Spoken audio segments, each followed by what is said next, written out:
ladies and gentlemen, welcome to Stardom Review. I am your co-host, Andre C.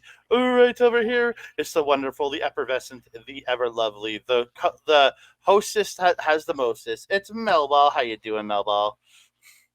I'm doing great, Andre. It's a little early here, but we're all glammed up here because we have a lot of recording to do today. We hosted a party yesterday. We got to see Swerve, and he was Swerve! bleeding profusely. That was a Yeah, treat. the, the we watched AEW yesterday, and Moxley didn't bleed, nor did Swerve. The only one that I saw bleed was Copeland, I think, and Yeah, maybe and that's because Christian. he sandmaned himself with a can, which is Well, understandable. that was the one here, but then he got busted open on the side, and he was all like swollen up and bleeding. It Oh, got, yeah, yeah, kind of dude, it stick to the face. I mean, that's kind of what happens. But Swerve, swerve, mm, swerve. Swerve.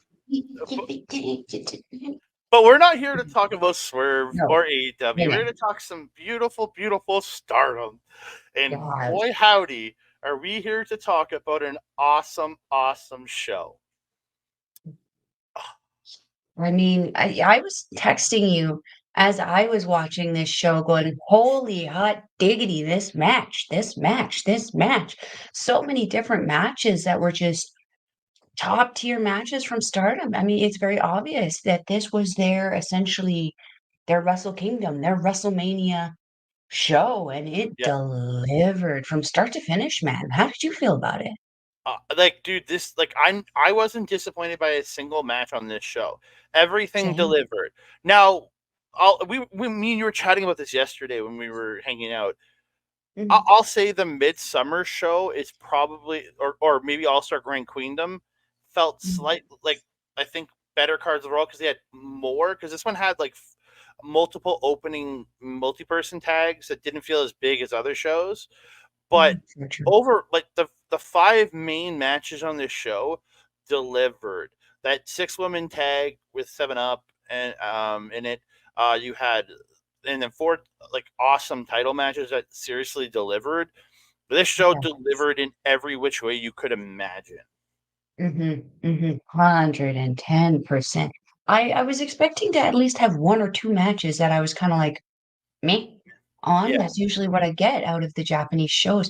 It was not the case with this one. It no. was start to finish. I was texting you. I was even texting the beautiful natural Astrid going, "Girl, you need to be watching this stuff."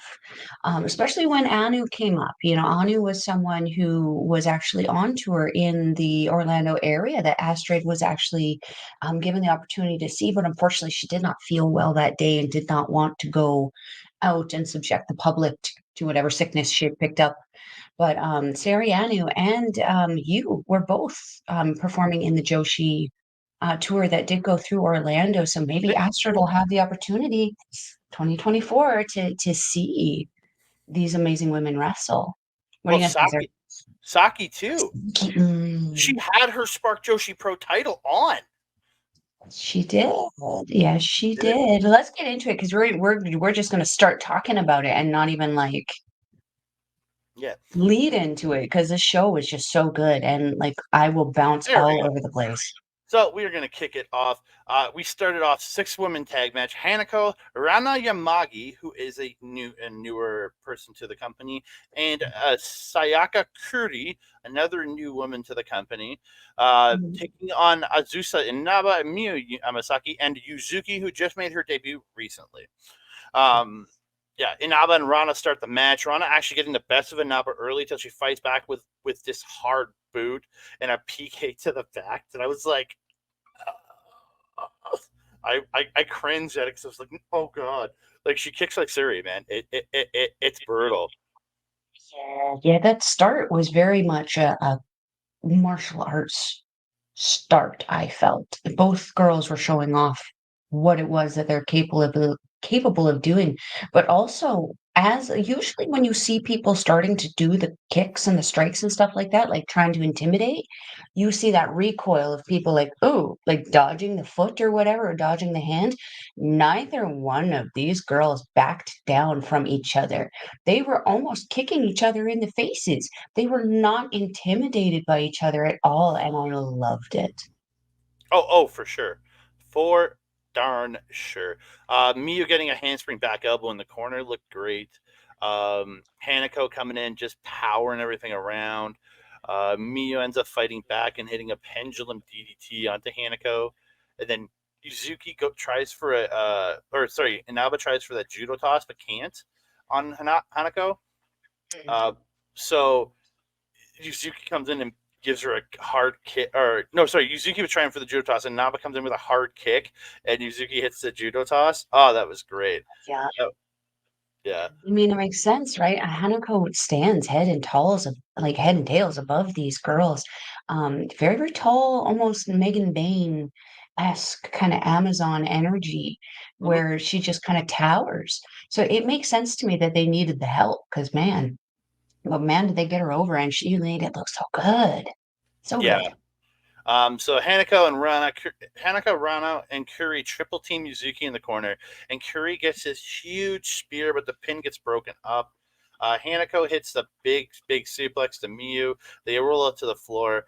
Curry and Yuzuki roll around trading pins. Then Inaba hits a super kick to Curry, and Yuzuki rolls her up and gets the win. Really, really fun match. Yeah, yeah. Um, I don't have a whole lot to add. You kind of took a lot of the notes. I really enjoyed this match for Miyu, especially because I felt like in her team in particular, she was very much showing that leadership that she needed. She was directing traffic for both Inaba and Yuzuki. I had to double check how to say her name. She was directing traffic for them, and they were doing it beautifully, very much flowing. The three of them very, very well together. It was very impressive. Really liked seeing that from Mio, especially with all the kind of chaos that has been coming out of Queen's Quest recently. You know, having lost the champion, the what am I trying to say? The captain, that's the one. Losing the captain for a hot minute with Utami, and then also as arguably the second in command in Kamitani. They kind of been floundering a little bit on their own. This kind of, for me, reasserts Queen Quest, in particular, on a higher kind of tier there, seeing that kind of, again, that leadership just coming out of one of the lower, no offense, but the lower members in Queen's Quest. It really speaks to how well Utami is teaching these ladies. I really like the sportsmanship beginning, where all six of these women all shook hands. They were very, pleasant with each other. There was no bad blood there yet. Um, but give it time. These girls are just starting. They'll start to hate each other soon, I'm sure. The last thing I wanted to say is Inaba. Very partial to the purple. I really enjoyed seeing the purple braids in her hair. I'm not gonna lie, I thought she was her sister. Like she's kind of looks like she's matured a little bit in the last couple months, and I actually confused her with her older sister. Mhm. So yeah, very very fun match. I did just want to say one thing about I struggled to say her name, Kurara, Suyaka Kurara, the one with Hanako and Rana there. Sayaka Curry. Is Sayaka that how you say Curry. her name? I got it as like from Cage Match as Sayaka Curry. So it's written Suyaka on Cage Match. Curry. Okay. Yeah. Her name is spelled very differently, so like I was pronouncing everything in there. She very not a huge presence in this match, but when she did come in there, she demanded attention. Hmm. And she did so almost effortlessly. She didn't do anything crazy that would make you go, "Ooh, look at this person." But just her presence. She has this natural charisma, I think, that will help her do very, very well in the business going forward. Her outfit was adorable, reminded me of like Ariel the Little Mermaid. It was very, very cute. Yeah, very tremendous opening match. Oh, very much so. We did Mhm. get Tam Nakano coming out for a speech, and Yes. thank you to the Stardom Twitter account. I went on there; it was all in Japanese, so I pressed translate in the thing, and it let me translate it. Thank So I goodness. did get a bit of comments from her speech and some comments from the Micah speech at the end. So Tam says, I promise that I will definitely come back to this ring. Tam Nakano will definitely return uh, to the first star and bloom. We want to make it the best organization in the world and with all our loved ones and friends. That was a quote that was part of the speech. Again, it's not the whole speech, but that's what I got because we watched the live pay per view copy of this show, which actually now the whole show is up on the Stardom YouTube page. Um, you can watch all the matches there. I don't think the entrances are in there, but you can watch the whole show there because there was a huge issue with the pay per view cutting out partway through the semi main event and doesn't come back till halfway through the main event. So they had to put those two matches up on YouTube right away. And I'm going to get a refund, which is nice. I appreciate. So, yeah. So I'm happy to see Tam coming back. Yeah, same. It's kind of felt a little bit like a little bit of a hole has kind of been there in the absence of Tam Nakano because she really is that extreme face in the company. And with her absence, and then also Natsukoi's absence, it's kind of felt a little empty. Um, they really did bring that kind of happy, peppy energy. And we were talking about Natsupoi a little briefly yesterday. You know, she is that feral fairy who just kind of comes in adorable, but then is just like a tiny little wrecking ball pixie thing. You know, as I mentioned, it does kind of feel like we've been missing out on that extreme kind of face within the company. But it makes me happy to hear that she's planning on coming back. I just want her to do what people like Tanahashi are not doing, take that time to recover fully and come back as 100% as you can, if not over 100%, to make sure that we don't have any issues going forward. Oh, yes, let's get into this. I was so excited for this. I was just clicking it forward while you were just so it was there. So we get a four-way tag match. It's Saki and the returning Saki and Yuna Mizumori from Cosmic Angels team versus Queen's Quest, Hina and Lady C versus Donna Del Mundo's Mai Sakurai and Thekla versus God's Eyes Ami Sarai and Saki Kashima. So I'm going to preface this. Anytime I say Saki, will be for Saki Uyaka. I can't remember. Saki from Saki Cosmic Angels, Saki. and I will say Kashima for Saki Kashima. Just so Right. you're aware, ladies and gentlemen, because I usually say Saki for Saki Kashima, but I'm going to preface this. But yeah, Saki coming back to, and she had her Spark Joshi Pro title, which is the Yes. promotion, the Joshi promotion in the United States now.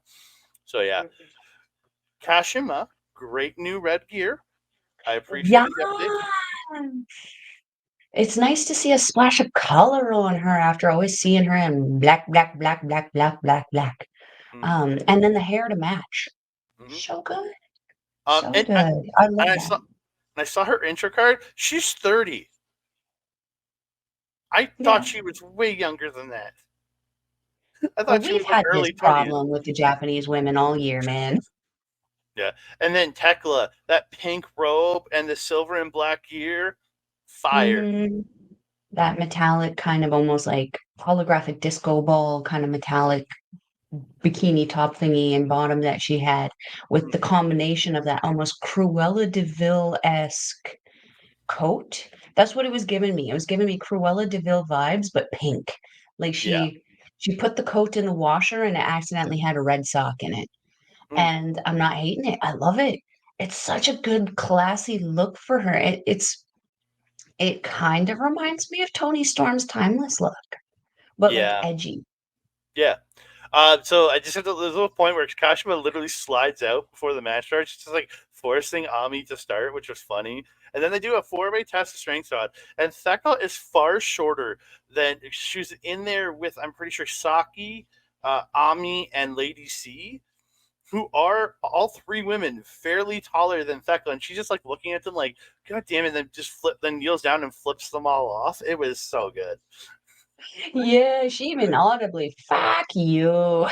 And then and then she goes into the ropes and gets her spider pose, but then the three of them run up and just boot her through the ropes, like just Yeah. wham One thing we out. forgot to mention at the beginning, the Cosmic Angels doing the dance that filled that hole that has been missing in my heart with the absence of Club Venus, with the absence of Natsupoi and Tam, who were very adamant about the dancing, it warmed my heart and soul to see not only Yuna and Saki reunited, but to see them doing the Cosmic Angel dance.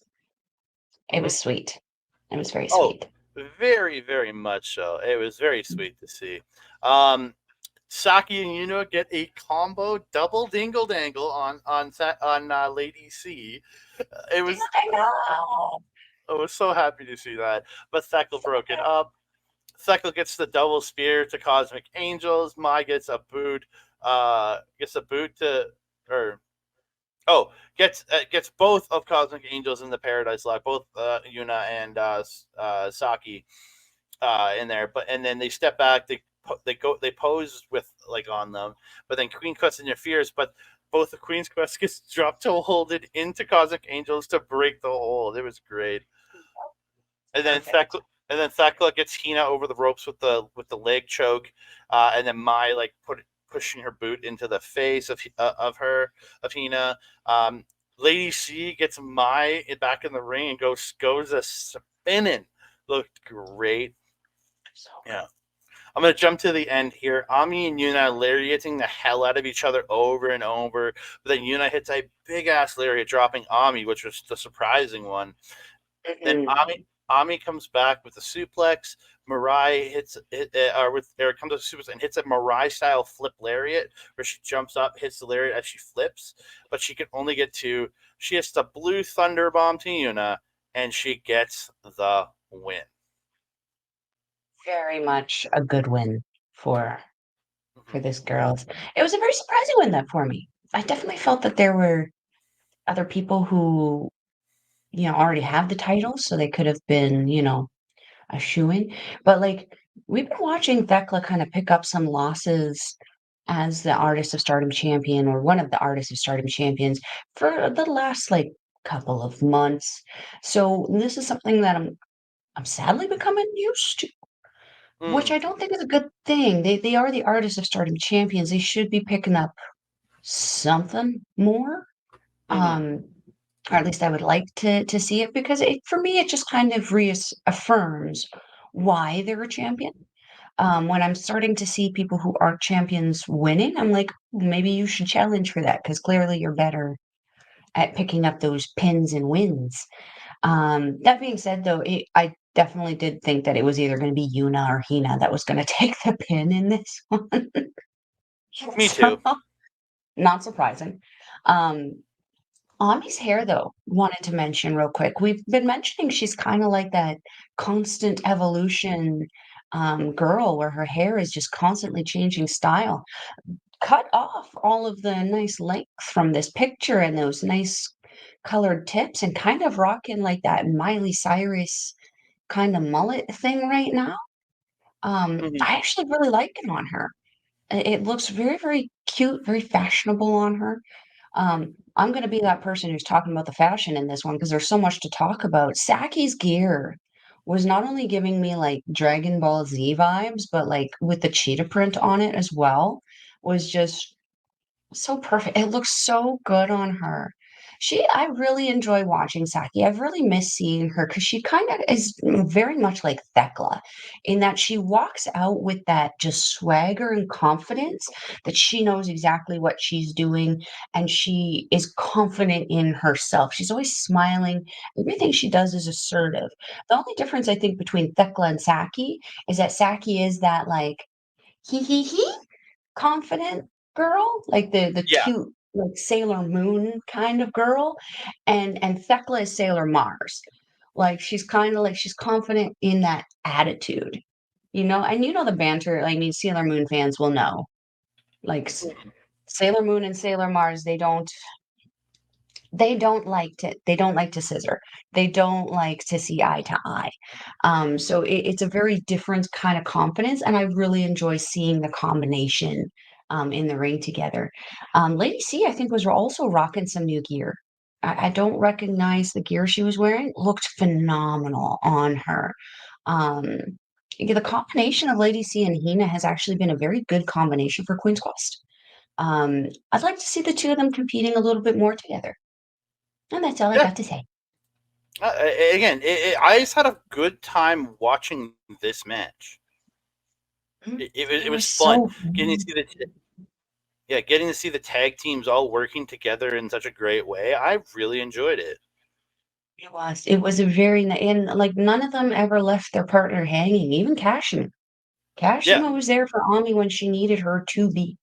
Hmm. So and this is the combination in God's Eye I think that we've seen the least. Yeah. In Yeah. regards to Kashima teaming. She's usually with either Mirai or Suri. Definitely not Konami. Um, and I think Ami has kind of like almost kind of felt like a third wheel, fourth wheel in that kind of relationship. So it's nice to see the two of them working together and very cohesively. Yeah. I really enjoyed it. We Hmm. move on. Another eight woman tag. It's Oedo ties Fukigen Death, Rina, Ruaka, Starlight Kid versus Stars Hanan, Hazuki, the returning Mayu Iwatani, and Sayaka. I guess she came back a couple matches ago. This is billed as the Mayu Iwatani return match, even though she showed up at another. She was on another show. So what was billed as is her return, right? So whatever. I like Hanan and Ida's new entrance jackets. Very very nice. Little disappointed that Mayu is in an 8-man on this and not defending the title. Like the title was defended or the title was I think the title was on the show last year. Yeah, it was I mean, Kyrie arguably, and though, they Utami. kind of set something up for it, though. Yeah, like there is a match on January 4th. Don't get me wrong, but not on Wrestle Kingdom. It's on the Stardom show that's preceding Wrestle Kingdom. So yeah, but yeah, it should be facing Suri, so that'll actually be a really good match, Suri and Mayu, and hopefully Suri can win and then bring the title over to the States. I'm hoping. I would really like that. I would love Yeah, to see Sori touring. I'd also like to see Mayu touring more too. That's a lot of yeah, TT. yeah. Oedo Tai attacks during the intros. They all fight to the floor. Starlight Kid whips Mayu into the chairs.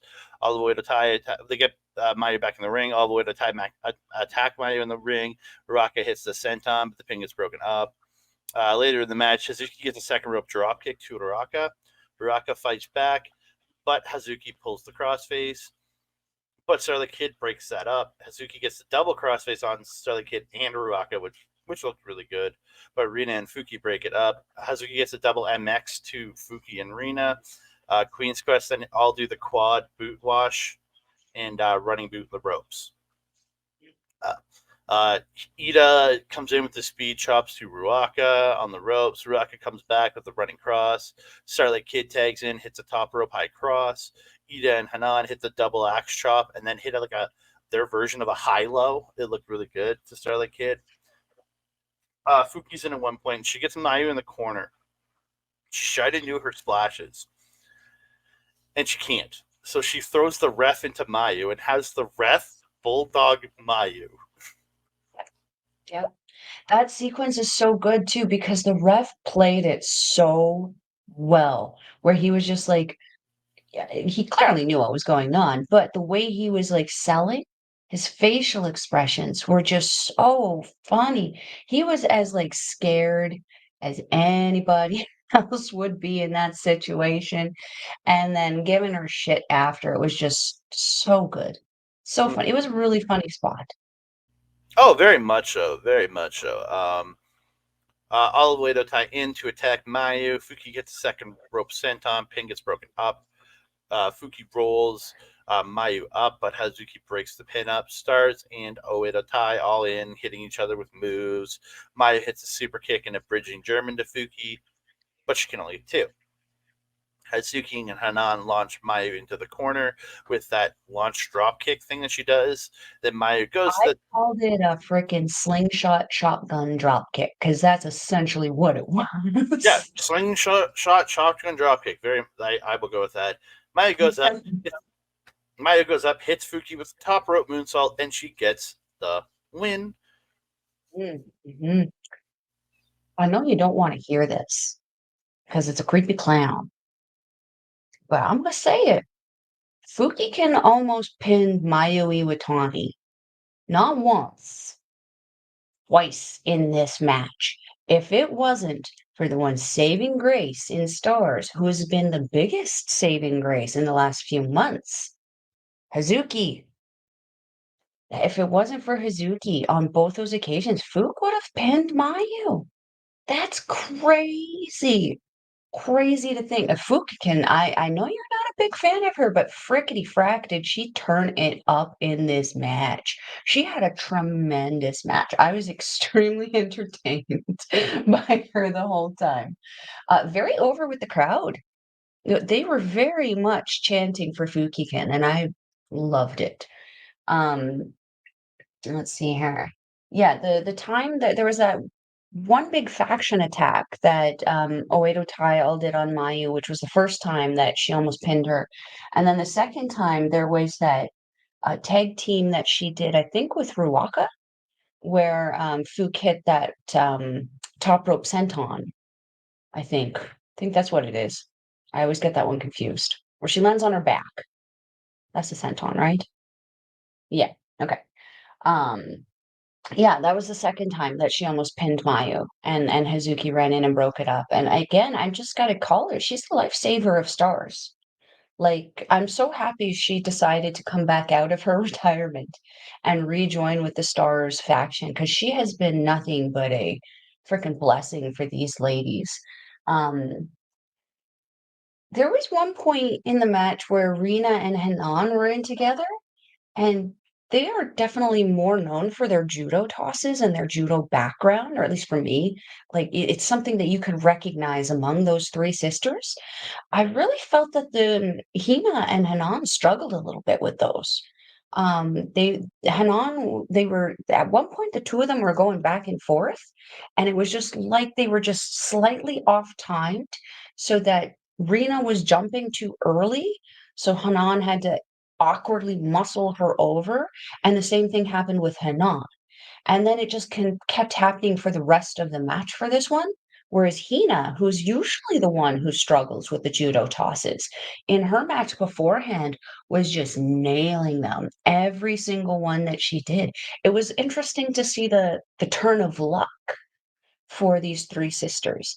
I'm still hoping to get what Hanan asked for last year, which was the Three Sisters challenging for the Artists of Stardom Championships. I would love to see that. I mean, we know who's going to retain, but I would love to see it because it would be a phenomenal test for these three girls. They're at three different levels, really. And it's so interesting to see where they are. And I'd be interested to see what the three of them could do with those Artists of Stardom champions. Because, man, Giulia is someone you want to learn from. Thekla is someone you want to learn from. And now my Sakurai has come out of nowhere and just dominated. I'd love to see that.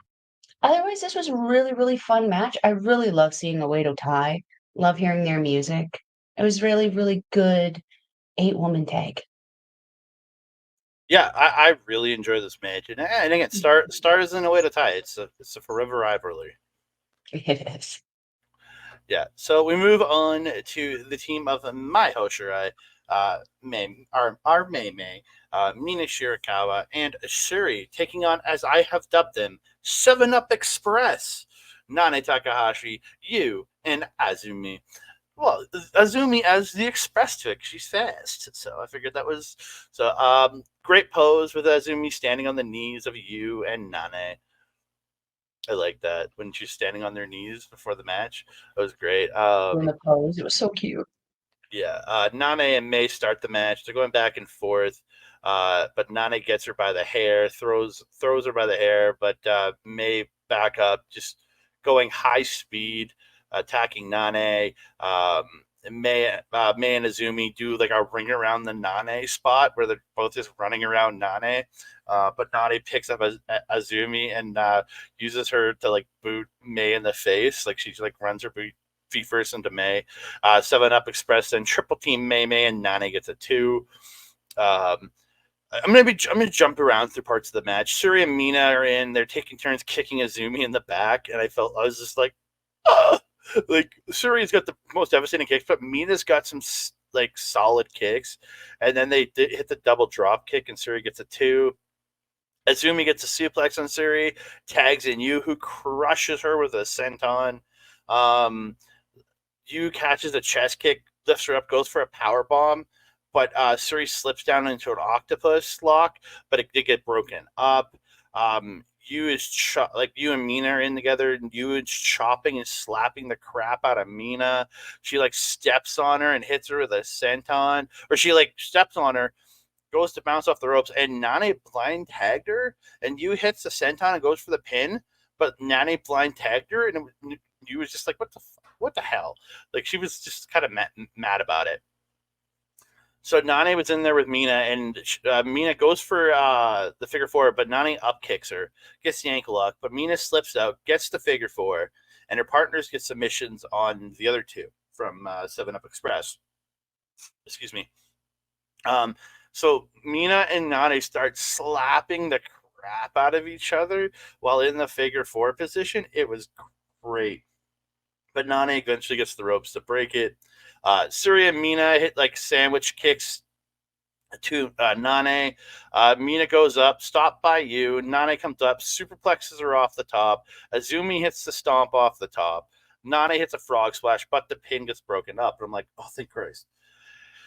Mina then gets out of a hammerlock, out of the hammerlock by Nane and hits a spinning back fist. Nane takes out Mei, Suri, and Mina fighting back. Yu hits a triple cannonball in the corner. Nane hits a hammerlock driver to Mina, but she kicks out at 2.9. I'm like, oh, thank you.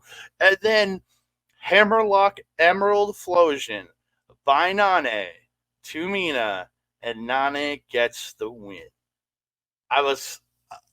My heart was broken because Mina took the loss and Mina's team lost. I love me some Mina. But, dude, this match was incredible. 100%. And I have opinions on the Mina ending. I'll get there in a second. There was one point where Suri was in and she was kicking on you, not you, but you. Um, to be able to drop someone like you at the size that Suri is in comparison to you with her simple strikes and kicks should tell you exactly how powerful Suri is and how powerful and dense those legs are. Holy hot dang. She was the crack that was coming off of those kicks and this you just went over so quickly. It was insane. Um Mina, whoa. I have a very bad spelling error here. Mina trying to, I think she was coming at you at one point, like when she got tagged in and tried to come in all piss and vinegar, strike, strike, strike, just very ineffective in comparison with Suri's kicks. Um, that was when you started slapping her around and stuff, and I didn't like that too much because we both know Mina is a very powerful person. I mean, her arms are not Suri's legs level strong. I mean, I don't know anyone who is, but Mina Shirakawa, in her own right, is a very strong and powerful woman. And when she's facing someone like Nane, she could easily take them. You was a different story. You was a different kind of powerhouse. She's a different tier of powerhouse. But usually going to toe to toe with someone like Nane, Mina Shirakawa doesn't have a problem. So this match was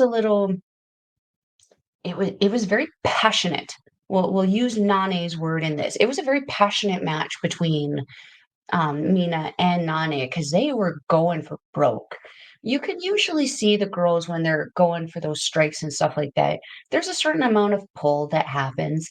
There was no pull happening between Mina and Nane. These two were hitting each other for the sake of hitting each other at some points. And Mina coming back with a vengeance against Nane for how hard that she was hitting her. And when she did get her in that figure four, she kept her in it for quite some time and then started smacking the crap out of her, which was just tremendous. Something interesting that I've noticed between like Stardom and NJPW, um, Yoshinobu Kanemaru does the figure four quite a bit also, but I find that he doesn't feed into it as creatively as Mina Shirakawa does.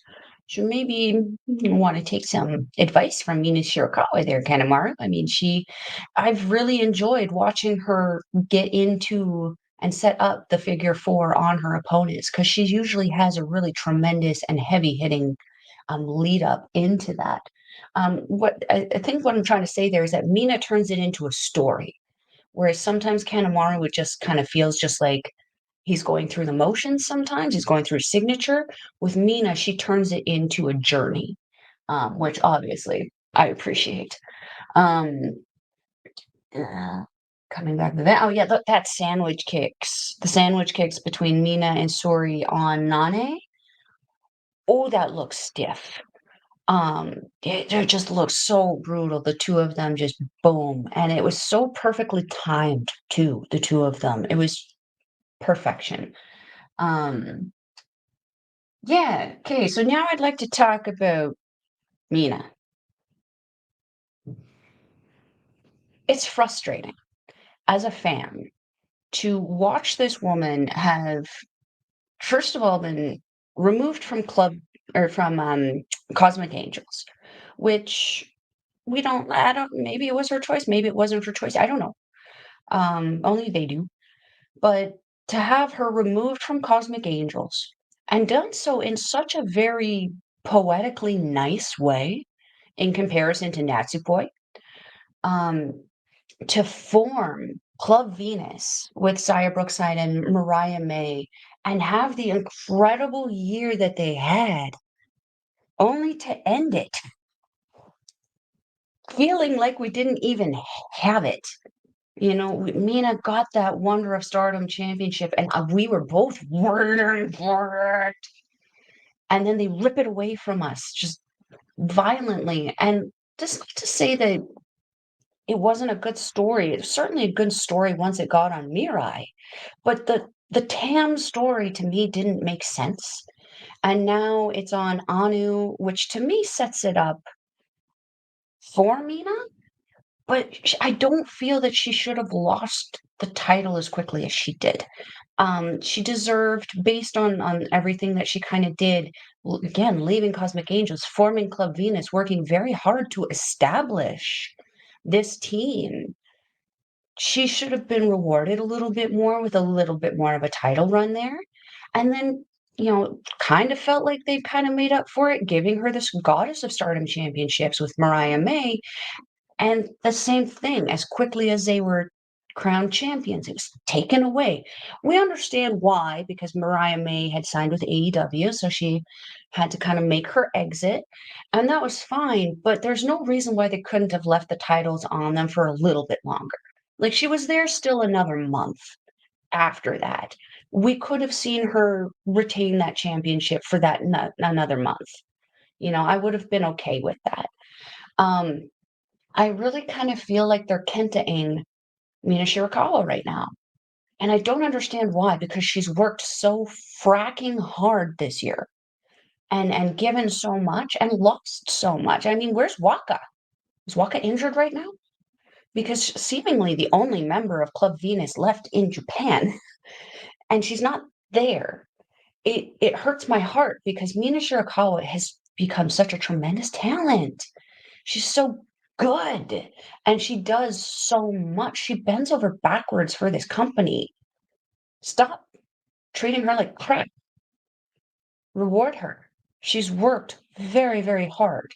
I wouldn't say that she's like a high speed thing, and I wouldn't say go after May May, but like I think that the next challenger for the Wonder of Stardom Championship should be Mina Shirakawa, unquestionably.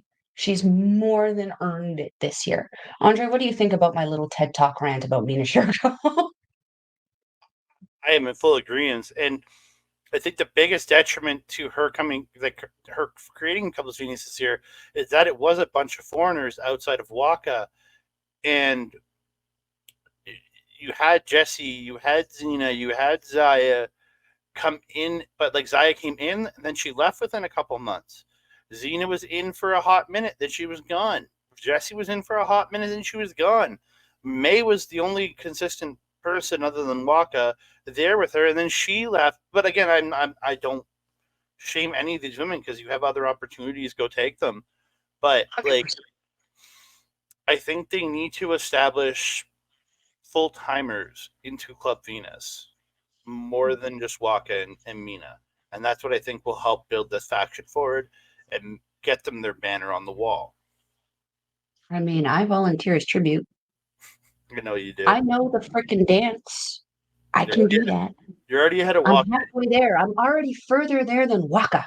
and you have some wrestling training, so I fall down pretty good. I'll try really good if you hit me really hard. If you hit me in the face, I will definitely cry. so we move on. Goddess of Stardom the goddesses of Stardom tag title match. Uh, Aphrodite, Sakamatani, and Utami Hayashishita, who did win them in the vacant title match against against Maika and Megan Bayne. We didn't cover that show. I apologize. Life just got in the way, and we needed it. We needed to take a little bit of time off for our personal health, so we did not get to cover the big Nagoya Big Winter show. But yeah, that's where they won the titles, and that's also the show that XL challenged them on, or gold. I'm going to call them Gold Ship because I liked that name way better. I like Orchard better, yeah. Yeah, really cool bull mask on Tora's hood. That looked awesome. And then She looked like the Shredder. Utami's new gear. Fire! Both Aphrodite and Oh, Utami's new gear are just so. no. Saya's looked exactly like her old gear. You keep saying that, and I'm like, bruh, hers was green. It was emerald green. It was UE green. Her new gear is all gold. Yeah, but All gold and it doesn't look any different. There's no design change. It's exact same she thing with has color double swap. the fringe. Yeah, but it's just a color swap. Is all it is, and that's why I don't like it. Fair enough. I feel it makes her look more like what it is that she calls herself. She calls herself the Golden Phoenix. She has a lot of gold now and a lot of gold fringe. I feel like when she's running around, especially when she puts her arms out with the dingly danglies on her arms, she looks like a phoenix. She looks like a bird. So I feel like it works really well. But Utami's gear is just so good. It's cut in the right place, it's strappy in the right place. It looks so good on her. So good. Excuse me. Sorry, I had to burp there. Utami and Momo start. Tora interfering to help Momo, but Saya ends up coming in. They send them to the floor. Saya goes for her springboard dive to the floor, but as she comes up to the rope, Ruaka whips the case at her face, and she goes crashing into the ring. Oh, that Yeah. was brutal. And Yeah. somebody was distracting the ref on the other side of the ring. So yeah, it actually ended up not Hina. looking like crap. It was always Rina. Yeah. Yeah, that was a crazy spot. Tora throwing Utami into the chairs and Momo throwing Sai into the chairs on the floor. Back of the ring, some battling goes on with Utami. Saya comes in, but Tora comes in for the double team with Momo. But Saya gets the meeting of the minds and hits a double Rana into the double drop kick and gets a 2 count on Momo. Beautiful drop kick and then Northern Light suplex by Saya Kamatani for 2. Utami and Tora battle back and forth at one point. Momo and Tora double team. Momo hits the half and half suplex, but Saya comes in and attacks Tora, but is dropped. Tora hits the cannonball to Saya and Utami in the corner. Looked great. Uh, Utami goes up, but is attacked by Momo. Tora backdrops her off the top. Momo with the running Meteora. Tora hits the second row frog splash for 2. Transitions into a guillotine choke, which looked really good. While Momo has Saya in the crossface chicken wing, but Utami fights him. And like Momo literally took Saya to the floor in the submission, which was I liked that there. Uh, Utami had gotten back in control, hits an air raid crash. Tora kicks out at 2.9. There's a name for it. It's in the Strong Spirits game. I just don't have it. I didn't have it written down for her air. She has a special name for her air raid crash. I just couldn't remember it when I was writing this out, and I forgot to get it. Um, Utami tries for the hijack bomb, but Momo comes in and she missed Utami, and they double team her. They hit that suplex up into the sit up spine buster, or the Alabama style sit up spine buster, and Sayaka Matani makes the save because she dove in and like just barely got a hand on Utami, and the ref stopped the count. I was like, Yeah, I oh, had to watch it back a few times, and I also recorded that, I think, and sent it to you, and I was like, "This was freaking cool." But yeah, she barely got her hand in there because at one point I was like, "Why did he stop counting?" I because didn't even see her hand creep in there. Utami didn't kick out, and all Saya did was like touch Utami, and it was like, oh, that's the pin. That's Yeah, the she stop. delicately touched her, like, face or something, and I was just like, That was okay." that was so bad. And the annoyance, the best part about that scene was the annoyance on the face of the ref, who was just like, "Ugh." Because he knew he wasn't supposed to count a three there, but he had to sell it like it was a breakup. That's why he was like, God damn it, that looked like he knew it looked like shit. Tora hits a swanton, but Utami kicks out at 2.9. Saya fights back against XL and they hits a wheel kick, sending them to the floor. Saya finally hits her springboard splash to the floor onto Olive Oedo tie, getting her revenge back for the case to the face. End of the match, though, Magic Killer by Aphrodite. And you could hear the Japanese announcers yell, Magic Killer. And I'm like, yes. Uh, and the bridging German by Utami, but Tora kicks out at that last millisecond. Utami hits the hijack bomb, but Momo breaks up the pin. Drop kick German suplex combo from Aphrodite to Momo, and Utami hits the torture rack into the torture rack bomb to Tora as Sayaka Matani hits the Star Crusher on Momo, and they both get on top and pin their opponents. 1, 2, 3. Aphrodite retain the titles. Let's go, let's go, let's go. I was so happy. So happy. But man, was this match freaking killer. This was really when I started texting you and Astrid quite a bit throughout this. And Astrid was just like, these girls, I need to start watching the show more.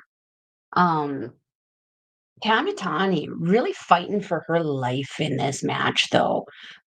She's not typically the smallest person in the ring, but she sure was in this match.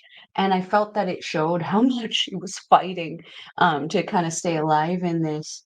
There was a spin kick that she did, though, that was just so perfect. I believe she did it on Momo. But everything about it was just absolute perfection. Everything looked so good. She didn't mess it up. She sold it perfectly. Momo sold it perfectly. Was so damn good. That cannonball by Tora, though, on Aphrodite in the corner. She's so good at hitting those cannonballs and those crossbodies. Something that I feel she's definitely picked up with her teaming with Momo, but also with her teaming with Ruaka. That's definitely something I really enjoy them doing on that bottom rope there is that cannonball follow up with the crossbody. Um, that it was a guillotine, is what you said that she got on Utami. Is that a yes? I Burr, burr, muted burr. guillotine choke. Yeah, it's a guillotine choke. There's other names. Yeah, yeah. I know it by the MMA terminology of guillotine choke. But yeah, Oh, okay, okay. Yeah, because I wrote down Dragon Sleeper question because I didn't quite know, but I know the Dragon Sleeper is like a different one, right? when you're pulling somebody back from laying on their front, you're pulling them back and getting your arm on. Yeah, that's why I was Yeah. confused. It was like the same thing, but the person was facing the different way. Ida does the Dragon Sleeper. Yeah, yeah, yeah. Um, yeah, I felt that submission looked so good, and she had Utami in that for a hot minute. I actually started to get very concerned that that might be the end of the match there because that's oof. We've seen some matches in the past with Stardom here end very suddenly with submission, tap out. So I was really scared for that. The last thing I have here is when Momo hit the mist on Utami in the corner. I thought it was done. Um, Especially with the follow up, the suplex waiting for Tora. into a wait. Yeah, the suplex into a waiting Tora for the body slam. I sent you that move too. That was when Kamatani got in there and broke up that pin. Holy heck. That move is so good. So good. I sent that to a few people. Um, yeah, this match was just tremendous. I was so happy to see Utami and Kamatani back, but also repping the company, Goddess of Stardom champions. Um, I'm not gonna lie though. I feel like Tora combinations of Tora and Momo, combinations of Tora and Ruaka have been chasing those Goddess of Stardom championships for a hot minute. Like, I feel like every couple of months we see Tora and Ruaka or Tora and Momo challenging for these belts and just coming up short. To which I say, clearly they are valuable people in these companies that you keep giving them the opportunities. Give them the opportunity to lead at some point. Because man, these two, especially Momo, she I've said it all year. She is supremely overlooked for how good she is, both performing her stuff and taking stuff from other people. She's just on that next level. I would like to see her rewarded a little bit more. But Tora has also just been such a menacing presence since returning from that knee injury. And man, oh man, we need to see some bad guys start taking over a little bit. I want to see them not acting more like House of Torture. I want to see these guys start acting like war dogs and then just start breaking everything and everyone. I mean, the crowd loves it. The crowd's already behind them for that. We saw at the beginning of this match, um, they love taking people outside and tossing them into chairs. Let's war dog it up. Let's start making those comparisons. I would love to see that in the new year. Me too. I would very much love to see that in New Year. But we're gonna move on to. I'll say this: my match of the night, personally. This was my match of the night. I'm such a big fan of Giulia. I think it's biased. I'll admit that. Because I'm such a big Giulia fan. But this was my match of the night. Giulia versus Megan Bayne. This match was just insanely impressive. Bayne like new gear on, like new designs to her gear, looked good. Giulia with new gear and new neon, had like the silver with neon green, and she had a neon green in her hair, looked great. Um, Bayne overpowering Giulia early on in the match. Giulia gets Bayne by her hair and tries to throw her, and like Bayne's just like, no. And so Bayne gets Giulia by her hair, and she starts spinning her around like Cesaro style by the hair, and like Giulia's like feet are bouncing off of the mat, and then she gets The let go, screams too. The and then screams Julia was making. You oh, could tell she was literally being thrown around by her hair. She was screaming bloody murder. That stuff hurts. yeah, she had a grip on those braids. And then so Giulia comes back after getting tossed, keeps fighting, but gets like fall away slammed. Bayne runs Giulia into the corner with the shoulder tackles. Then other corner with more shoulder tackles, gives her a big chop. Overhead belly to belly out of the corner for two, and then Bayne gets two. Giulia slips off the shoulder, gets a DDT. She gets Bayne down into an armbar, head scissors, but Bayne stands up, slams Giulia down, breaking it, and she gets a 2 count out of it. But Giulia pulls the triangle armbar out of that. But Bayne lifts her up, puts her on the top rope. Giulia tries the DDT off the second, but gets stopped and tossed across the ring. Bayne gets a Boston Crab, but Giulia gets the ropes. The ref has to force Bayne to break the hold. The ref's like pushing on Bayne to get her to break the Boston Crab. Top rope drop kick by Giulia, but Bayne doesn't go down. She Bayne goes for a German, but Giulia kind of reverses it into like a jawbreaker, like a stunner or jawbreaker. Look really good. She gets a roll up for two. Just beautiful. Like Giulia gets on top, raining down strikes. When they get up, baseball throw punch by Giulia, but Bayne hits a pop up power bomb, and they both go down. Uh, Giulia and Bayne are seated at center, slapping each other in the face. Giulia slips the or Bayne goes for a suplex, but she fights her and she ends up putting Giulia in the apron. But then she gets Giulia and Germans her over the rope back into the ring. Oh, fuck. So good. Giulia turns the F5 into the DDT. She hits a backdrop driver to Bane, gets two. Northern Lights bomb, but Bane kicks at 2.9. Giulia's raining down strike, applies the double armbar into a ring to Saturn, but Bane, or to the modified ring to Saturn, but Bane gets the foot on the ropes. Bane reverses the Northern Lights bomb into a sick looking tombstone, but Giulia kicks out of that last second. F5 by Bane, and I thought it was over right here, but Giulia kicks out of that last millisecond. The crowd is chanting, Giulia, Giulia, Giulia. And I'm just like, holy shit, this is great. Bane gets a huge leaping lariat. They both go down. Bane goes up to the top. I've, I was like, what are you doing? He goes for the moonsault. Giulia rolls out of the way. And as Bane gets up onto her knees, Giulia comes with this sick knee to the face. Just wham, just rocks her, picks her up. Northern Lights bomb. I'm thinking, oh, this got to be it. 2.9. Giulia then gets her own guillotine choke.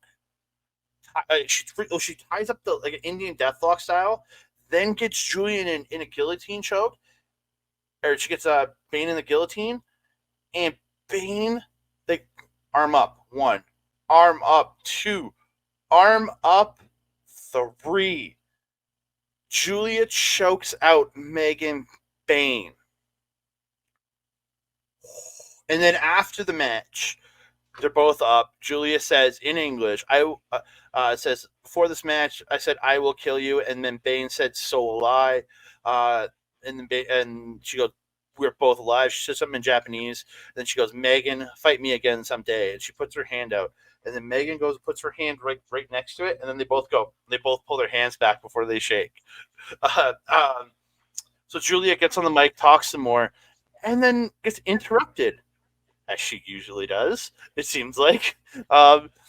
And it's Trisha Dora on the screen from New Japan Academy, and also has worked in I want to say Ring of Honor too. I'm fairly sure, but yeah, Trisha Dora appears there, and she challenges Giulia for the title. I didn't get what Giulia said afterwards, but I assume she accepted the title match because why wouldn't she? I'm gonna guess that's probably a Battle in the Valley show in January. There's a Battle in the Valley show in late January, so I'm gonna guess that's where it's gonna be. I think you're right about that. Yeah. Yeah. Yeah. I was gonna disagree that it was match of the night, but I have the most notes on this match than I do for the next two.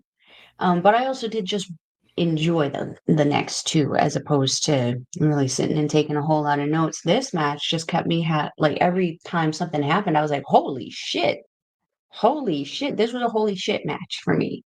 Yeah, that hair toss that she tried, and then Bane with the swing around, just nasty, nasty, nasty tactics. But damn, before I get into that, though, I really did appreciate both these women coming in with new gear.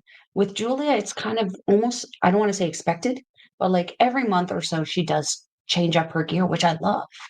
Um, and yeah, it's going to be pricey, yeah, but she's making that NJPW strong money.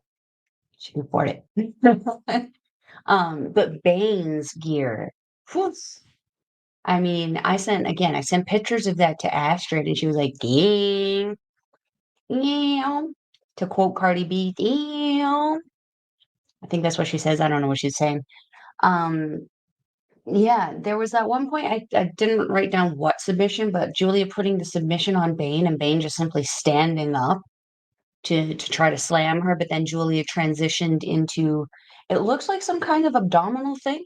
So I think that was the thing that you were mentioning earlier in the Well, match. she had like an arm bar, but then she picked her up or a guillotine hold, and then she picked her slammed down. And then she had the triangle arm. She put a triangle arm bar on, and then yeah. But then the guillotine was at the end. Yeah, yeah, this was more at the beginning because this is like the second note that I have. Just the power that Bane has been flexing on these women has been incredible. But to see how well she works with someone like Julia, and even I've mentioned to you a few times, Scandinavian Hurricane, who's an MMA fighter herself, who knows those transitions, who has those strikes, who has those submissions. Um, Bane has done incredible work. Almost like Great Khan, adapting to everybody she's in the ring with and turning it into this just incredible match. Um, we've mentioned that Bane was sent over to Stardom to kind of as like a precursor to AEW. Is that correct? From reports, I'm not guaranteeing any of this is the true truth, but from reports that I've read from Sean Ross Sapp and another few reputable sources have said that she is under contract from AEW, but Tony sent her to Stardom to just have her evolve and get better and just turn her into a killer before bringing her back to AEW. I'm just gonna go ahead and say it. You not only succeeded, you went above and beyond because, and I'm sorry to say it, because I'm a fan of both of these women.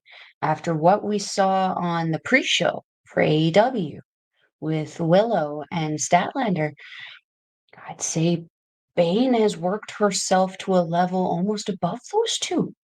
She's performing so good. I would love, love, love, love to see Megan Bayne debut in AEW and challenge Tony Storm because I feel like the two of them would have a banger of a match.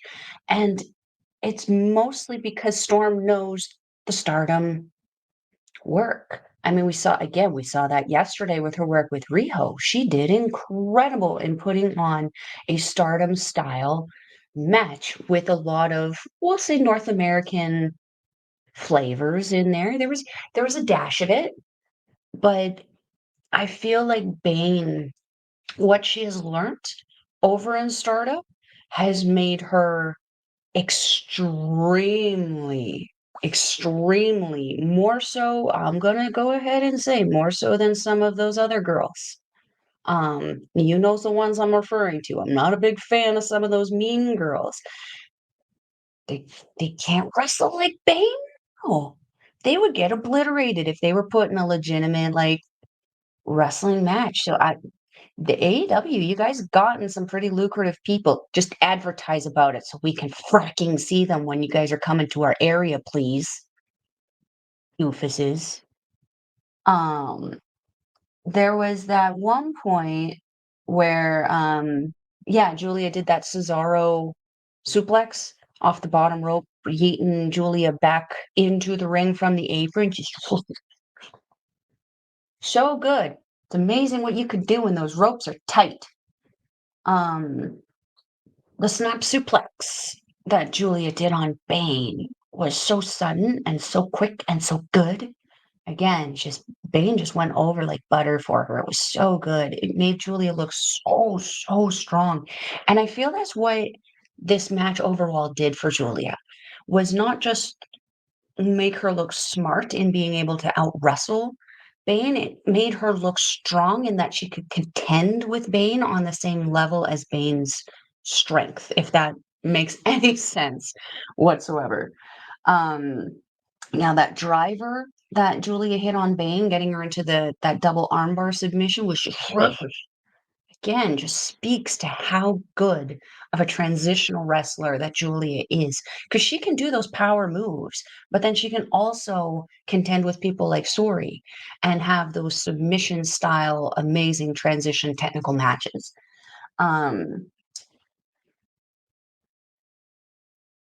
oh, yes, the pile driver. I was like, this wording doesn't make sense. The pile driver that Bane did on Julia was really sudden. I really, really liked it, but she set it up and delivered it so effortlessly and so good, that it looked, there's sometimes where people pop off a pile driver and I'm like, "Oh, sweet Jesus, they didn't get their chin tucked in time and they look like they landed right on their head." It was so quick, but Julia knew exactly what to do, and this is what happens when you have someone who's so experienced, like Julia, working with someone so knowledgeable and just good as Bane. It just was the perfect combination match here. Um, yeah, that huge F5 that, Bane performed on Julia, I also thought it was done there because she yeeted her really good. She got distance. She tossed her halfway across the ring with that thing and then had to run across and follow up with that pin. So, yeah, I have to actually probably agree. This was probably match of the night for me. It's such an incredible match. And for the NJPW Strong Women's Championship, I mean, wow, that's high expectations in the next year to come, my friends. Yeah, like I said, match of the night, absolutely incredible. I want to see these two go at it again. I really do.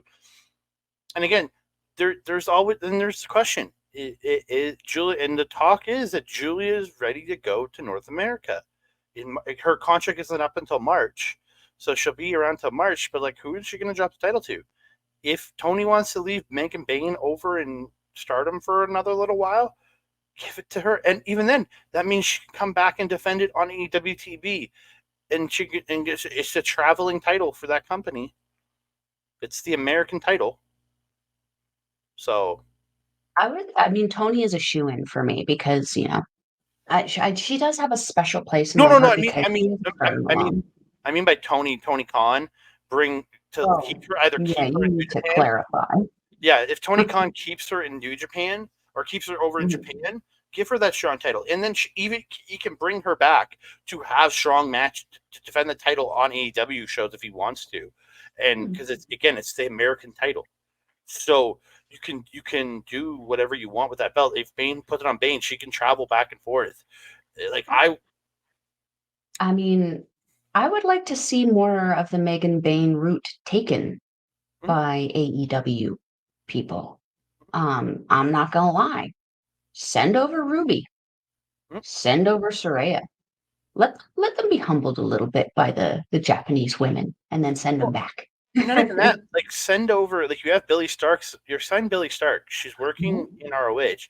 Send a Billy Starks over, who sadly has been announced not to be coming to LPW in January because for some odd reason. So we're not getting Billy Starks anymore, which makes me sad. But she would be perfect to send over to Japan. Give her 6 months in Japan if she wants, because she's just turned 18. She graduated high school. Let her go and learn. Let her go work with these women, and when she comes back in With 6 months, Megan. yeah, anybody like send them over. You can send them Mhm. over, get them to tour for 6 months, and bam, they come back with a whole new skill set in them. I think Megan Bayne is the perfect example of using your partners in the best possible way to help get your people more experience. 100%. Because I would also love to see Statlander come over here. Hmm. Well, again, Statlander could really use that. Like, not that she's not bad. Not that she's bad. I just think she could use an evolution in her character, and coming to Japan Absolutely. and getting to work that strong style would very much help that. But Absolutely. And the exposure. yeah, we are going to move on to the Wonder of Stardom Yes. title match. It's Mirai defending against Sayori Anu. Anu sends Mirai out immediately, hits a baseball slide. She goes to the top, but Mirai moves out of the way of the dive. Mirai goes back in. Mirai tosses Anu off the top onto the apron, and she gets a tarantula on the ropes. Then she gets a rolling flatliner for two. Anu gets a top rope drop kick, gets a figure four head scissors, but Mirai gets to the ropes.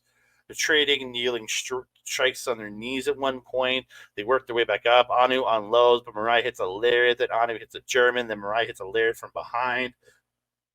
The back and forth from these women was absolutely incredible.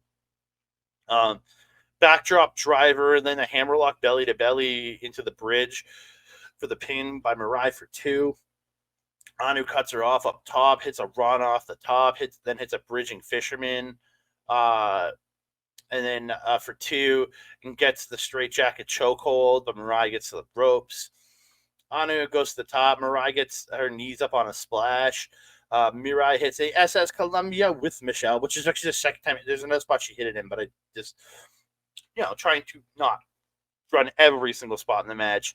She hits the SS Columbia with Michelle, gets a butterfly lock into a pin for two, then into the modified rings of Saturn, but Anu fights to the ropes. Another SS Columbia with Michelle. Mirai hits a lariat, then off the shoulder, then in the off the shoulder slam for two. Anu rolls her up off the lariat reversal for two. But Mirai comes back with a Death Valley driver for two, then hits another running lariat for two. Like they're going to move, pin, move, pin, move, pin, reversal, pin, move, pin. And it was just like, yeah, let's go. Aces high by Mirai, but again, she could only get two. Anu turns the Death Valley Driver into the Poison Rana. Enseguri, and Anu hits a triple Germans, but can only get two. Mirai hits a short arm lariat for two, but then Anu hits a dragon suplex and hits a headhunter for two. So Anu picks her up. I thought she was going for a Tiger Driver. She didn't. She crossed the arms behind Mirai, picks her up, Japanese Ocean suplex into the bridge, and Sayori Anu is your new Wonder of Stardom champion. Koji! Koji in the house. Oh, big sigh. It's a burden today. Oh, we had to have Koji pop in for one of the last shows of the year to say hi to everyone. Say hi. Machine Gun Chops. Holy heckin' crap, this match. Lanu making short work of Mirai in the first little bit there, taking her to the outside, leaving her out there for a little bit. I was concerned, clearly rightfully so. Um, yeah, I did not like I am happy it got out of the way, but they mercifully on this show didn't do a whole lot of these 19 counts that I hate. This was the only match that I recall having it, or at least the only match that I was like, that sucked. But it was well done, and it was not done in a way that's been annoying like it has been lately. It kind of made sense into the story of what they were doing, and they didn't do it again, which made me happy. Um, yeah, these women that yeah, and just to sum it up, they went in on each other. They were just hitting each other for everything that they had. It was literally a anything you can do, I can do better kind of situation where Mirai would give her the hit and Anu would serve it back just as heavy, and Mirai would serve it back just as heavy, and Anu would serve it back just as heavy. As you mentioned, like the suplexing, the just the reversals that go back and forth. It was like I suplex you, you suplex me, you suplex everybody. It was crazy how in on each other these two were going. But man, the evolution, and we've mentioned it, well, I've mentioned it every time we've talked about Anu, her evolution this year, going from someone who was so bland and just emotionless and expressionless in the ring to this over animated, amazing, just full package wrestler has been a real treat for me to watch because this time last year, I was supremely underwhelmed with Anu and everything that she was doing. I don't think she was here this time last year, actually. But when I saw her at the beginning of the year, I was very underwhelmed by her. I didn't understand why there was so much excitement behind her. Now I understand. This is a tremendous complete package wrestler, and I'm very much looking forward to see what the next year has. Um, there was one point Mirai was just transitioning like a mofo, just sweeping into every submission that she had. She ended up, I wrote down that butterfly lock. Just again, Mirai, the quiet riot, this woman. She's that silent person who just shows up smiling, wrecks shit, and leaves smiling. Like she's so good at what she does. A Cinderella tournament winner this year. This year? Last year? Both years. You're muted. You're muted. Yeah, both years. I apologize. Yeah, and she used her wish this year for her Wonder title shot. Yeah, yeah. And so good. So good. So well deserved. This woman has worked so hard. Again, the quiet riot is what I call her. She just silently shows up and does her work and leaves. Um, sad to see her lose the Wonder title. Wasn't ready to see her have it though for me. I really was still hoping that Mina would be carrying this title. So the Wonder Stardom belt has been kind of like a bit of a letdown for me this year. But I'm excited to see where Anu takes it, to see who her next, like her first challenger is, and see how she decides to kind of take that pathway with it. I'm interested. Yes, me too, very much. I just had her head mute. I'm very much looking forward. I do would like to see Nina at some point challenge and take the title from Sayoriana.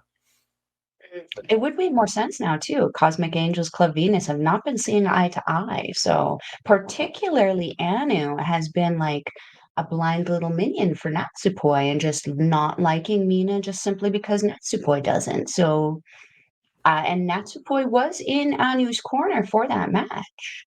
Hmm. So yeah, maybe I would like to kind of see that, see what happens. Yeah, We need Waka back though. we do need Waka back.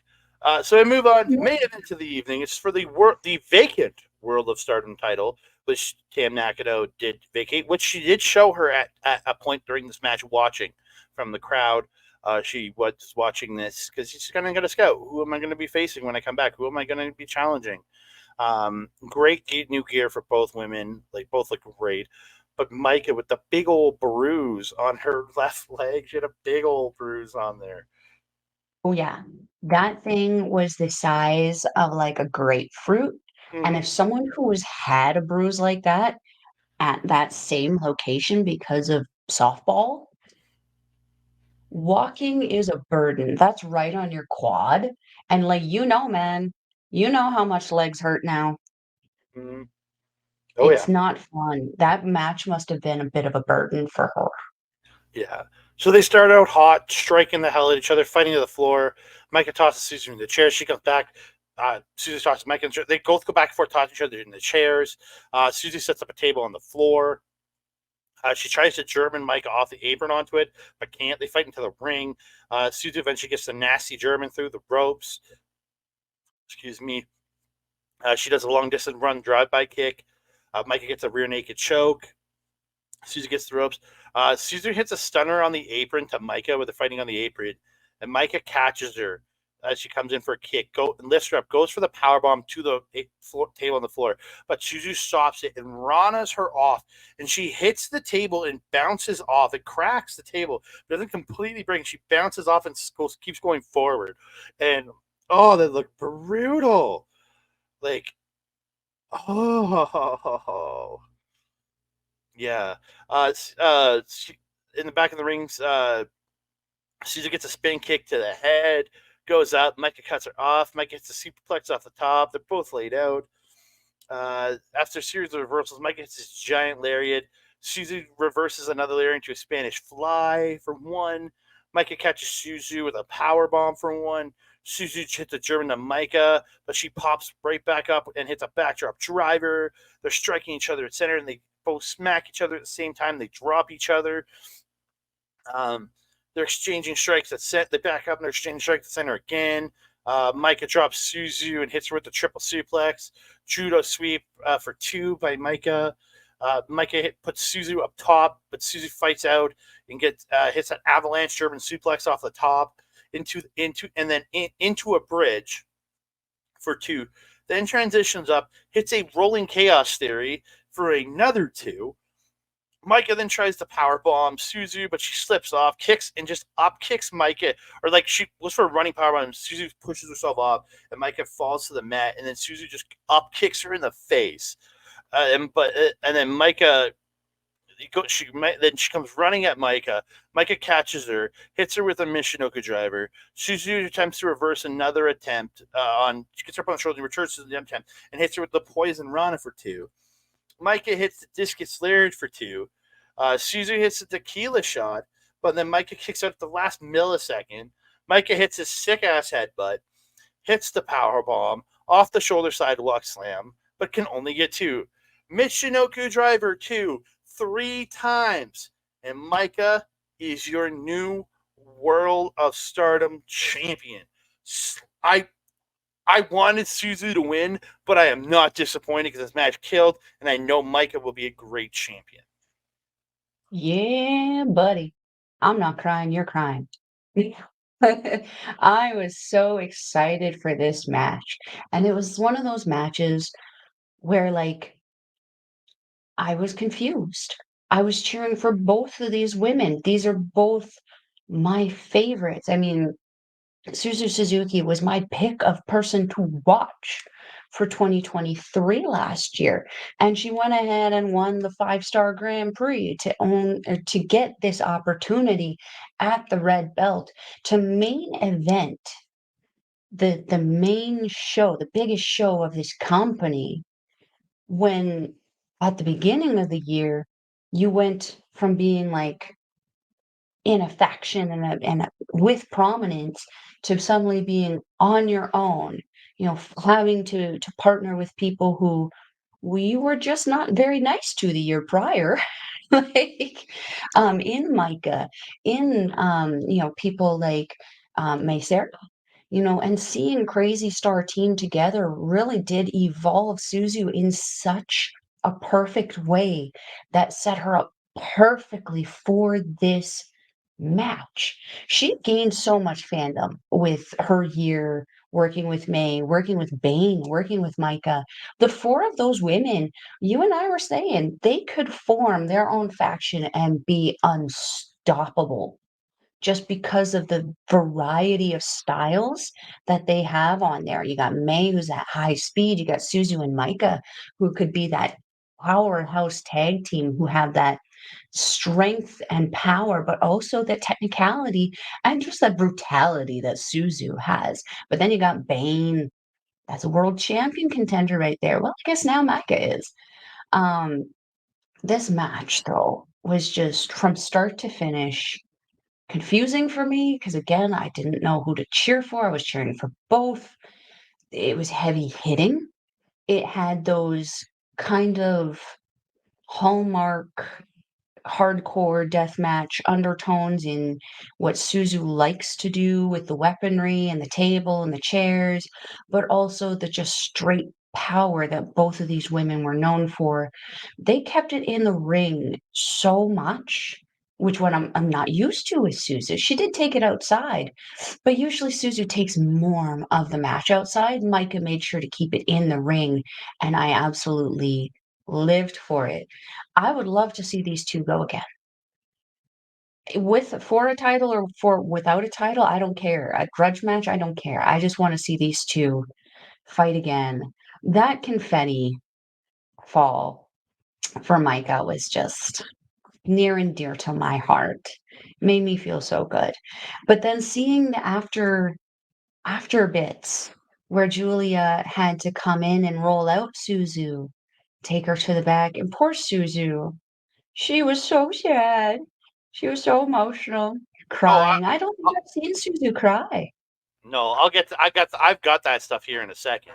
So, Mm. Go 'cause for it, go for it. thank you to Twitter again for the Mm, Twitter translate because Stardom's Twitter put up a couple quotes from Micah's speech here, and I did. I got them. I got to hit the translate button, and bam, there they are in English. So, Micah, which is just a Suzu Suzuki. I finally won the red belt on my 4th attempt. Suzu Suzuki, I thought I never wanted to see your face again. This can't end, can it? It's this one win and one loss. So let's fight again, you idiot. She called her an idiot. And then I'm Giulia. just gonna go ahead and say that this is a term of endearment for women, just putting out there because my best friend, I call her bitch all the time. It's a loving thing. Okay. But then Giulia helps Suzu Suzuki to the back, and they even turn and look at Micah in the ring when they're walking up the ramp together, and they're both staring down Micah. And then Giulia turns with Suzu and leaves. So, and she never came back. So I was like, okay, could this be a fractioning of DDM? And like, do you remember Giulia is leaving, or Giulia might be leaving in a couple months. So Mhm. this could be how they have Micah take over DDM. It is possibility, and I think she's ready to do it with this win. Take over DDM or just dissolve DDM and start a new faction? Because wasn't Julia the one who originally started Donna Del Mondo? Her and Suri, yeah. Yeah, so like if Julia is leaving, I mean, it's much like the opinion of like Will Ospreay in the United Empire. What do? Do you redo a new owner? Does he maintain ownership over there.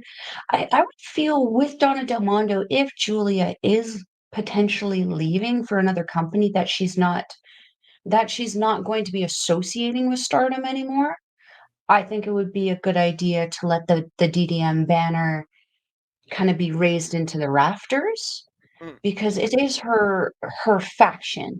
It would be weird to have an Italian named faction being headed by not an Italian person, you it's know? true. Does that make sense? Like, and I feel that Maika would be able to form her own thing based on her own kind of ideology there. And personally, I think it would be a good shakeup, much like at the addition of Club Venus was kind of in the last year. It could And, be a new faction to kind of have fun with. and from some teasing last year, I'd like to see DDM break up and mainly Thekla maybe get brought over to the Venus side because they had a little thing going with Thekla last year around Grand Queendom. You never know. She might if DDM goes away, she might be more willing to hang out with some Club Venus people. But I wouldn't mind seeing Thekla do the Club Venus entrance dance. So Micah did have another quote after from her speech after Susie left. Since I'm wearing the red belt, I will lead Stardom into 2024. Uh, Next year will be Tam Nakano, Tommy Ishishita, Sayaka Matani, and Giulia. No, there are still a lot of interesting people in Stardom. I will destroy every single one of them from this New Year's Eve. The era of the Empress begins, and I will make it my era. The Empress, I love it. I Yeah. love it. It is about dang time. I have been just girl crushing on Micah since I started watching Stardom, and her work has just been utterly flawless. I mean, her work with Himika when we first started watching in the Goddess of Stardom tag division was just she hasn't been able to find that magic again with another partner since the departure of Himika. And speaking of Himika, Himika was backstage to congratulate Micah Mhm. for her win, which just warmed my heart. And I believe she was in the crowd also. I believe there were pictures of her sitting in the crowd watching. I'm not sure on that one, So but yeah, cool. it's so nice. It's so heartwarming to see, friends supporting friends and workers supporting workers. It's a very, very nice thing to see because it's not always something that we do see. We have seen it with Bailey though, going over to watch Mercedes debut and all that. So there's these really amazing just connections that everybody makes through professional wrestling and with their friends that just The warms my one, heart and restores faith in humanity. What are you thinking, sir? There's the, a the, brain thing coming out. the girl that left with Mercedes at the same time, Trinity, she was there too Yes, at the yeah. Wrestle Kingdom too for that And debut. Tamina was too, wasn't she? Yeah, Tamina was there. She had a few friends there from that company, but I guess Trinity had already left. But yeah, The it's nice Lord to see. recognize the real, right? Yeah, you gotta have your friends there. But we've come to another end of another episode of Stardom Review. Before we go, I want to thank each and every one of you. We appreciate all the great support you've given us. Please like the video, subscribe to the channel, comment down below. Don't forget to hit the share button to share it all out to your friends. And if you're listening on SNME Radio, please subscribe to the channel, like the thing, comment. You can send your comments into SNME Radio, Sunday's Main Event radio.com. Go check them out there, and then you can send them stuff telling them how much you love us, everything. If you love us, please check that out. Don't forget to hit the notification bell on YouTube so you can alert every time we drop a new video. Ding dong. Hello. And you can find me on X, Mastodon, Blue Sky, and Hive at That Canada Guy, TikTok, Instagram, and Threads at That Canada Dude. Facebook, you can find me right over here at Andre Melball Wrestling Talk. YouTube, you can find me right here at YouTube, or if you're watching us on YouTube, youtube.com/@ Andre Melball Wrestling Talk. Mel, where you can also find, again, you can find us on Sunday night's main event.com. Check them out. to get all your Sunday night's main event information over there. You can also check out their Patreon at snmeradio.com. There'll be a big revamp for their Patreon in the new year, so please check that out. Me and Mel are hoping to be, at least I know I am, but I know they want us to be a little more part of some other stuff. Jump on a Sunday show every now and again, preview some Japanese wrestling, talk with them. Just a lot of great stuff there. Please make sure you go over and check out myself over at OLE at Our Local Establishment on Twitch at Our Local Establishment, twitch.tv/Our Local Establishment, and youtube.com/@Our Local Establishment. Where you can find all the reviews for all the episodes of What If that me and Ed did over 9 days, 9 reviews. I missed one of them because just didn't work out, I missed 2 of them, but the first one and the one in the middle. But yeah, 9 days. We did not. There was 9 reviews, a review for every episode of the show. Please go check that out. Over there and we'll be having lots more Marvel talk coming out this year, along with mine and Mel's sort of weekly wrestling wrap up when we have time and when we have stuff to talk about. We're going to be doing a Japanese weekly wrap up over there. And then please go over to Backbreaker Video, our boy Mike the Rev, simulcasting all of our great stuff at youtube.com/@backbreakervideo. Love that guy. Love him to death. Thank you so much, sir, for all the great support and giving me some of the chances you've given me in this world. You can also go to twitch.tv/Mike the Rev to see all of his live gaming content and his AEW watch along. He does every Wednesday, and he actually did one for the pay-per-view this past weekend, too. And then if you want to see replays of all his gaming content, go to youtube.com/@backbreaker_gaming, where you can find him, Mr. PJC, Mr. Rick Jules, and their freaking guest, Miss Kayla J. Kayla J. I love Kayla J. Yeah. We all love Mel. We all love Kayla J. Melba, where can they find you? If you're wanting to follow a Melball, you can follow her on the X thing at Collins Melball. You can find her on everything else: Facebook, Instagram, TikTok, Mastodon, and Blue Sky at Melball Collins. You can also find me on Our Local Establishment's programming in the new year. I'm going to be doing a spooky show, spooky yuki-ish, coming out soon with some special guests. So you want to stay tuned to see when that's coming out. You can also find me on Astro Pizarro's YouTube channel, where we do our show, Ladies Wrestling Showcase. We're having a New Year's show coming up very soon, where we're going to talk all about some of the drama that's been happening in the stuff, because everyone likes to talk about drama. So come on down and listen to us talk about the tea there with the beautiful natural. Sir? Where else? If you're wanting to watch Stardom Wrestling, you can go to the description docs down below for the link. It is stardom-world.com. It is 999 yen, blah, blah, blah, blah, or approximately $10 Canadian. Sir, shout out the now almost free agent Sean Spears. Hopefully we can see him somewhere soon. Spencer, sir. Yeah, would love to work out with him again. Anyway, back to stardom-world.com. You want to see what we were talking about today, you can go on there and check it out. You can also check it out on their YouTube channel, but you can also check out the Queendom show from last year, where Suri took on Giulia for that red title belt that Maika just won. So you want to go check that out, because that was a hell of a match. Andre, my trusted friend and colleague, do we have anything else to say to the beautiful people? I just want to say thank you all so much for the great support, whether you're supporting us on Andre Melball Wrestling Talk, whether you're supporting us on Backbreaker Video, whether you're supporting us on Sunday night's main event.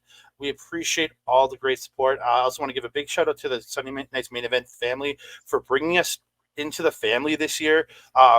We really do appreciate it. I've been a fan of this group since way back in 2009 when I found them, when they were the Law, and I've been with them all through their evolutions into Sunday night's main event. Thank you, Boris. Thank you, everybody else, Randy Charpentier, everybody else at Sunday night's main event. Thank you all so much for bringing us, making us part of your team. And I also want to say a big thank you to OLE for having us as been a part of their team this year. I have been so blessed to find some great friends as part of that network. Thank you guys so much. means the world to me. And another big thank you to our boy Mike the Rev for always being so supportive of us and giving me my start in podcasting, helping me get into this and helping us build what we've built. So thank you all so much. We appreciate all of you, and we're looking forward to a wonderful new year of lots of different opportunities this coming year. My life is about to change in multiple different ways, on my personal front in multiple ways, but I'm hoping for a wonderful change or wonderful evolution here. So, and the biggest thank you I want to thank is for this awesome year is my partner Melball. You have you don't know honestly understand what part you partnering with me in 2021, I think, or 2020, yeah, 2022, when we started partnering, and what this year has meant to me.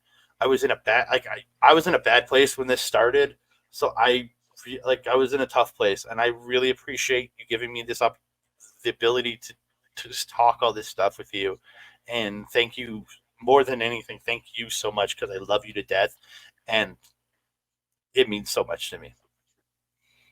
Now you're gonna get us both wispy-eyed on our show here, sir. We were both going through the rucker when we started this. This was our therapy that we get to share with all of you guys.